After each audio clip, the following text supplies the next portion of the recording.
Sobat Maestro, sesaat lagi kita akan mendengarkan program acara Renungan Hari Sabat bersama Advent Vision Media Ministry yang dibawakan oleh pendeta. Selamat mendengarkan. Yesus mau datang segera.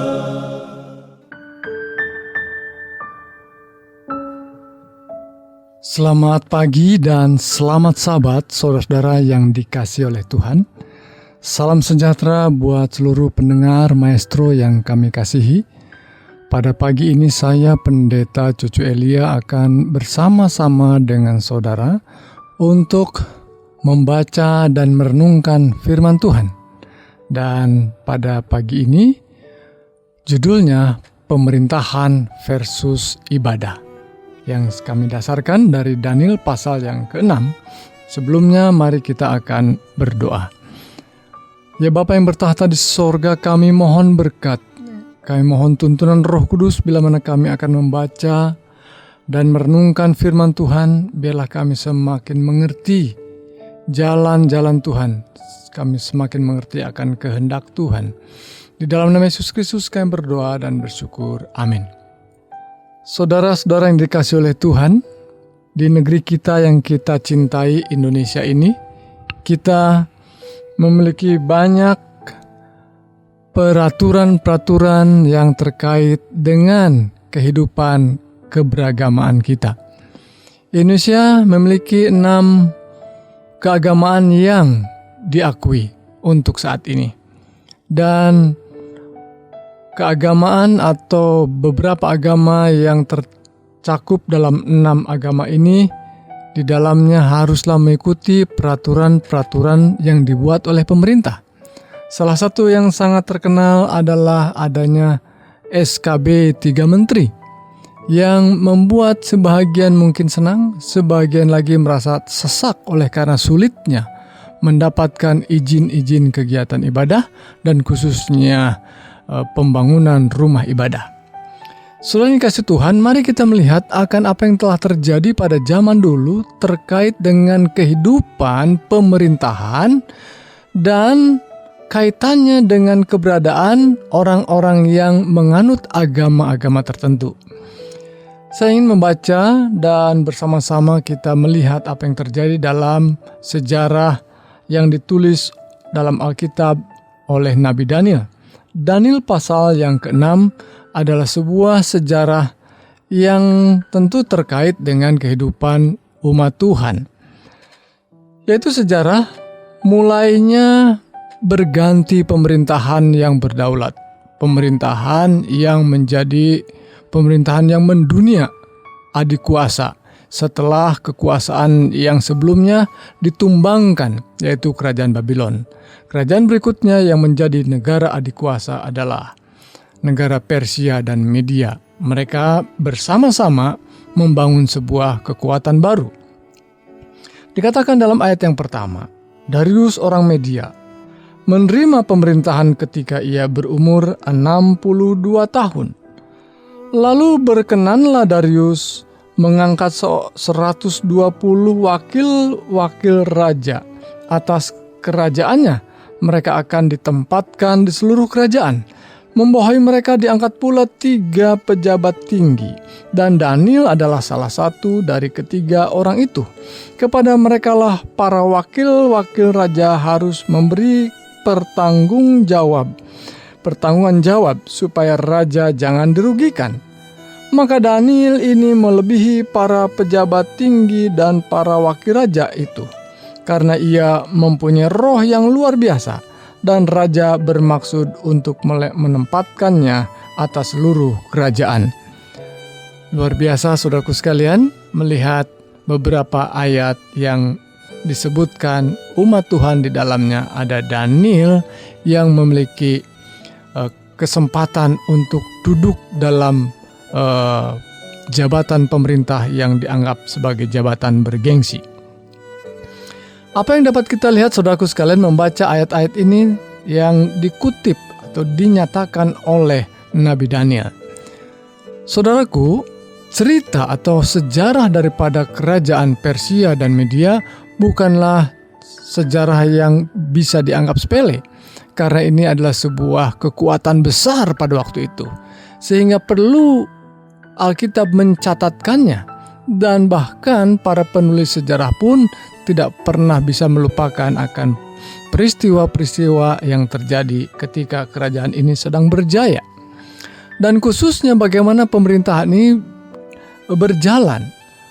Mereka memiliki banyak provinsi dan wilayah-wilayah yang baru ditaklukkan menjadi provinsi-provinsi yang baru, dan di sana ditempatkan wakil-wakil raja tadi.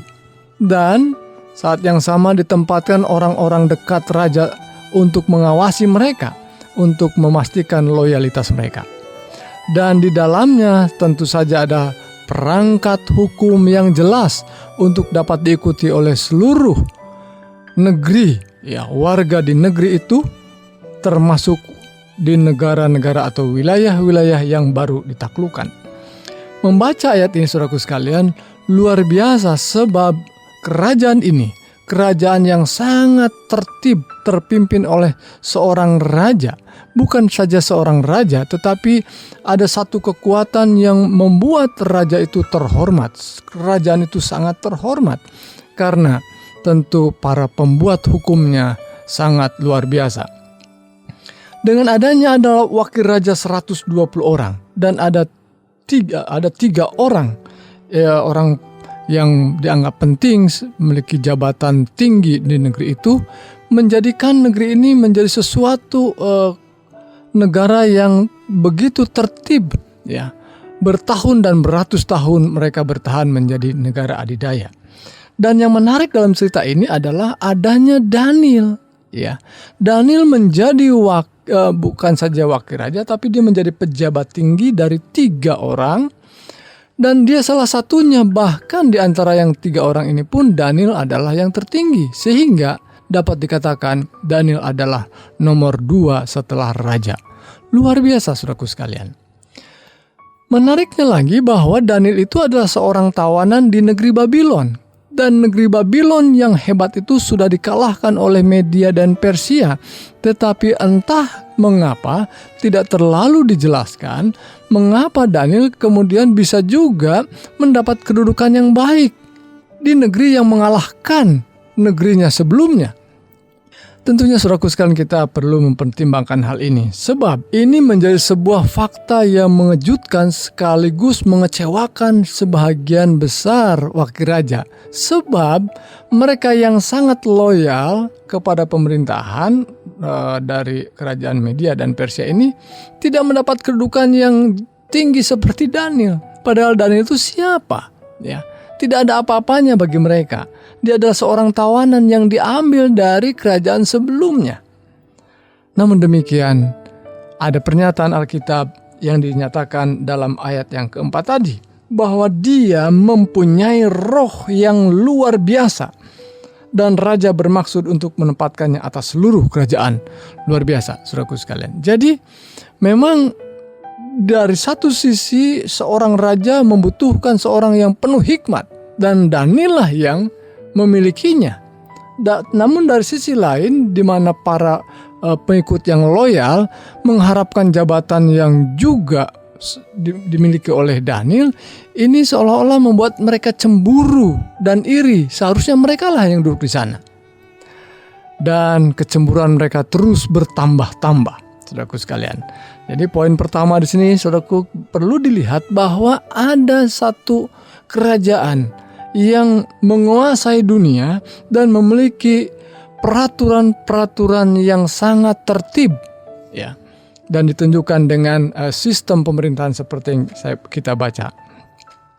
Kemudian yang kedua, rasa iri itu telah membuat sebuah kelompok yang berusaha mau menumbangkan Daniel dari kedudukannya. Mereka mencari akal. Mereka mencari sesuatu yang membuat Daniel bisa dijebak. Dan zaman sekarang sangat mudah, saudaraku sekalian. Saya mendapat banyak cerita bagaimana orang ditumbangkan dengan suap misalnya, dengan diiming-imingi sebuah upah tertentu, diiming-imingi atau didampingi oleh seorang wanita yang mungkin menggiurkan, dan bisa bisa dia jatuh dalam hal itu. Saya yakin bahwa Daniel sudah diusahakan dijatuhkan dengan perkara-perkara duniawi itu. Namun ayat 5 mengatakan, kemudian para pejabat tinggi dan wakil raja itu mencari alasan dakwaan terhadap Daniel dalam hal pemerintahan. Tetapi mereka tidak mendapat alasan apapun. Tidak ada kesalahan apapun yang didapat. Sulit sekali menjatuhkan Daniel dari sisi keduniawiannya, dari sisi sekular ini. Tidak didapatkannya. Hanya dikatakan ada satu yang membuatnya bisa dijatuhkan, yaitu soal ibadahnya. Kita dapatkannya bahwa dia dapat dijatuhkan hanya oleh soal ibadahnya. Itulah rupanya saudaraku sekalian, cerita ini berlanjut bahwa pada akhirnya mereka membuat sebuah rancangan undang-undang di mana orang dapat berdoa kepada Allahnya seperti biasanya, tetapi untuk 30 hari lamanya mereka tidak diizinkan.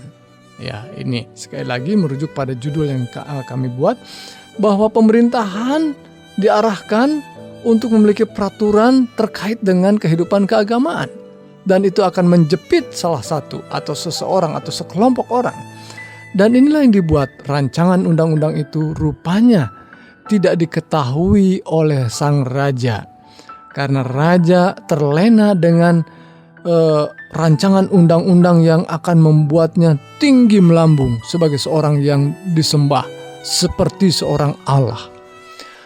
Itu sebabnya saudaraku sekalian, tidak lama rancangan itu dibuat, langsung disahkan menjadi undang-undang kerajaan Media dan Persia. Lalu saudaraku sekalian, tentu saja Daniel terjepit. Beberapa orang termasuk Daniel tentunya yang setia berdoa, ya. Orang lain mungkin tidak dipedulikan karena yang mau dijerat adalah Daniel. Ya, sekali lagi saudaraku sekalian, bahwa bisa saja kita melakukan kesalahan tapi kita tidak dituduh atau kita tidak jadi terdakwa atau kita tidak divonis satu hukuman karena bukan kita yang sedang diarah, ya, sedang diharapkan untuk dijatuhkan. Dalam cerita ini hanya Daniel yang diawas-awasi, dan benar Daniel dalam kesetiaannya tetap berdoa dalam waktu yang dikhususkan tidak boleh tadi, yaitu 30 hari. Jadi Daniel pada akhirnya ketika berdoa, dan berdoanya pun sekali lagi tidak di tempat yang bersembunyi, tetapi memang Daniel seperti biasanya berdoa di tempat biasa sehingga orang dapat melihatnya. Dan Daniel dengan serta-merta ditangkap dan kemudian dibawa kepada raja, ditunjukkan sebagai seorang dengan bukti-buktinya, dengan saksi-saksinya bahwa dia melanggar undang-undang kerajaan. Saudaraku sekalian, seperti pada poin yang pertama, bahwa kerajaan Persia memiliki undang-undang, memiliki tata tertib, memiliki peraturan yang luar biasa yang tidak seorang pun dapat melawannya, bahkan raja. Jadi saudaraku sekalian, ini mirip sesungguhnya dengan negeri kita seharusnya, yaitu supremasi hukum, di mana hukum menjadi yang tertinggi, bukan presiden, bukan seorang raja. Maka raja tidak bisa berbuat apa-apa kecuali dia hanya mengizinkan silahkan Daniel dihukum. Dengan sangat sedih, semalaman dia terus bergumul, dan inilah pergumulannya seolah-olah sebuah doa kepada Daniel, untuk Daniel. Entah berdoa kepada siapa karena dia tidak tahu agama yang dianutnya, walaupun sejarah mencatat ada agama yang sedang populer saat itu, Zoroaster, ya. Itu mungkin itulah yang diimaninya, tetapi Alkitab tidak mencatat agama apa dia. Yang penting dia bergumul meminta kuasa adikodrati untuk menolong Daniel, dan meminta Allahnya Daniel tentunya untuk menolong. Dan saudaraku sekalian, pelajaran ini menjadi sebuah hal penting dalam melihat lebih luas tentang kehidupan kita yang hadir dalam pemerintahan, karena kita adalah warga negara dari satu pemerintahan, dan yang kedua adalah kita adalah warga negara Allah, dalam arti kita memiliki keyakinan sebagai seorang pengikut Yesus Kristus. Nah, saudaraku sekalian, Umat-umat Tuhan zaman itu, baik pada zaman Babylon, demikian juga zaman Media Persia yang kita ceritakan saat ini, selalu ada kesempatan di mana kuasa-kuasa pemerintahan, kuasa politik ini dipakai setan untuk menjerat umat-umat Tuhan. Sekali lagi saya ingin mengatakan bahwa dalam sejarah dituliskan dalam Alkitab, memang setan berusaha keras menggunakan pemerintahan politik ini untuk menjerat dan menekan umat-umat Allah. Ya, caranya tentu saja berbeda-beda. Dan saudaraku, di masa akhir zaman, ya, dan sekarang pun dari zaman ke zaman kita melihat bahwa selalu ada usaha kuasa kegelapan untuk menekan umat-umat Tuhan yang setia dengan kuasa pemerintahan. Dan akhir zaman sudah jelas. Ada satu nubuatan yang pasti, bahwa peristiwa-peristiwa ini akan terus berlanjut sampai pada kedatangan Yesus yang kedua kali, di mana umat-umat Tuhan pada akhirnya mengalami hal yang sama, tekanan, aniaya, dan bahkan kematian, hukuman, oleh karena kita dianggap tidak setia kepada pemerintahan. Namun mereka tidak tahu kuasa kegelapan sedang memakai mereka untuk menekan umat Tuhan yang setia. Jadi saudaraku sekalian, jangan aneh tentunya bila mana hal ini terjadi dan sedang terjadi dan akan terjadi buat saudara dan saya. Tapi panggilannya mari kita setia. Namun mari kita lihat cerita selanjutnya. Dalam Daniel pasal yang ke-6, Daniel mewakili umat Tuhan yang setia tadi. Dia terus berdoa dan rajin dan tidak takut. Ya, ada banyak orang tidak dalam ancaman, tidak rajin berdoa. Ketika ada ancaman menjadi rajin. Ya, ada juga semakin diancam semakin tidak rajin. Ya, kita mau menjadi rajin walaupun tidak ada tekanan, semakin rajin walaupun ada tekanan. Ya, dan tidak perlu takut. Dan apa hasilnya? Atas kesetiaannya Daniel, ya, walaupun Daniel pada akhirnya harus mendapat hukuman dengan satu hukuman yang memastikan dia pasti akan mati, dilemparkan ke gua singa. Dimanapun mungkin singa tidak pernah bisa tidak bisa berkompromi, ya, untuk seseorang yang mungkin lebih baik orangnya, karena dia adalah binatang buas yang tidak mengerti. Jadi kalau dimasukkan ke dalam gua singa, seseorang pasti mati. Tidak ada kompromi. Dan akhirnya itulah yang dijalani. Mungkin sudah sore, Daniel harus dicemplungkan ke gua singa, dan sepanjang malam dia berada di gua singa, dan orang-orang pun ada yang mencemaskan dan ada yang sedang tertawa barangkali, ada yang sedang berpesta karena Daniel pada akhirnya bisa dibinasakan. Namun luar biasa keajaiban datang dari Tuhan. Melihat orang yang setia dan Tuhan tidak tutup mata. Tuhan sungguh melihat mereka yang setia. Jadi saudaraku sekalian, jangan pernah berpikir bahwa Tuhan tidak tahu apa yang kita lakukan. Tuhan tahu kesetiaan kita. Sehingga Tuhan melepaskan umatnya yang setia seperti Daniel di pagi hari ketika Raja datang dan membawa serombongan para pejabat tinggi dan juga wakil raja untuk melihat, membuktikan siapa sesungguhnya Daniel itu, siapa Allahnya Daniel. Dan doanya pun memang sebelum dilepaskan ke gua singa, doa dilayangkan oleh sang raja. Biarlah Allahmu Daniel yang menolong, karena dirinya tidak bisa menolong, ya, karena hukum yang mengaturnya demikian. Maka saudaraku sekalian, benar Tuhan menolong. Ketika Daniel dipanggil oleh raja dalam kegelapan dari gua itu, Daniel, ya, mungkin begitulah teriakannya, dengan mungkin teriakan yang lemah oleh karena benar nggak orang yang ada di dalam bisa dipanggil. Rasanya mustahil itu. Mungkin pelan-pelan, Neil, masih hidup kamu, ya. Ternyata dalam kegelapan gua itu ada suara, kekalah raja, tuanku raja, katanya. Wah, mendengar satu kata itu saja dia masih hidup. Itu sesuatu ajaib sekali. Rupanya Tuhan telah menolong, mengatupkan mulut-mulut singa, dan dia tetap hidup di dalam gua singa bersama-sama singa itu. Saudaraku, saat itu segeralah ketahuan siapa yang sedang berusaha, sebenarnya tahu raja, tetapi tidak bisa berkutik. Tetapi ketika Tuhan menyatakan kebenaran, orang yang benar ya diselamatkan oleh Allahnya. Dan hal itu membuat raja mengetahui dengan pasti apa langkah harus dibuat, dan mereka yang telah menuduh Daniel dengan keluarganya semua dijebloskan ke gua singa.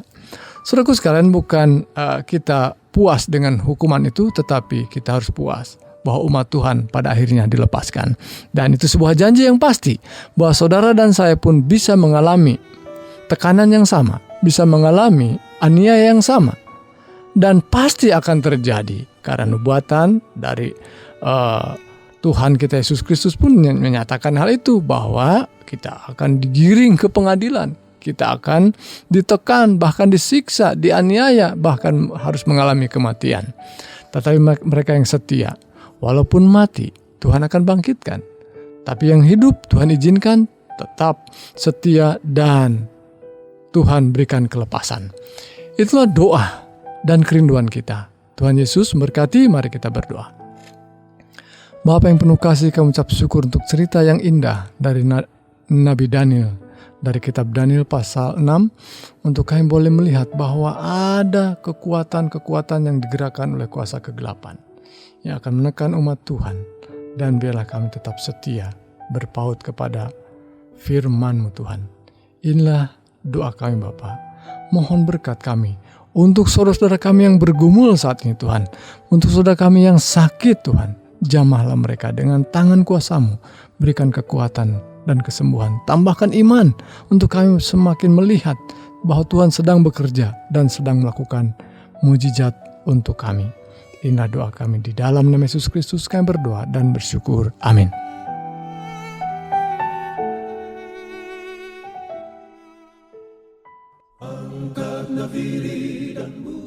Sobat Maestro, Anda telah mendengarkan program acara Renungan Hari Sabat bersama Advent Vision Media Ministry. Untuk tanggapan pendengar, hubungi 087 888 777 689. Terima kasih atas kebersamaan Anda. Tuhan memberkati.